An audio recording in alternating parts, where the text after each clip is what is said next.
पितृपक्ष हा काळ पूर्वजांचे स्मरण करण्याचा काळ असतो. या 15 दिवसात पूर्वजांचे नावे, अन्नदान आणि श्राद्ध कर्म केले जातं.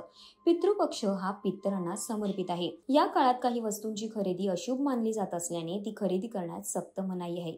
या काळात बहुतेक लोक त्यांच्या पूर्वजांचे स्मरण करतात आणि त्यांना तृप्त करण्यासाठी विविध पद्धतीचा अवलंब करतात. ज्योतिषशास्त्रानुसार पितृपक्षात मोहरीचे तेल, मीठ आणि झाडू या 3 वस्तू विशेष खरेदी करू नयेत. नंबर 1, मोहरीचे तेल. मोहरीचे तेल हे शनी ग्रहाचं प्रतीक मानलं जातं आणि ते तिखट असतं.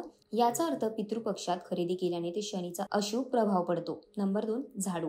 धार्मिक मान्यतेनुसार झाडू हे देवी लक्ष्मीचं प्रतीक आहे. पितृपक्षात झाडू खरेदी केल्याने धनहानी होऊ शकते, कारण हा काळ शुभ मानला जात नाही. नंबर 3, मीठ.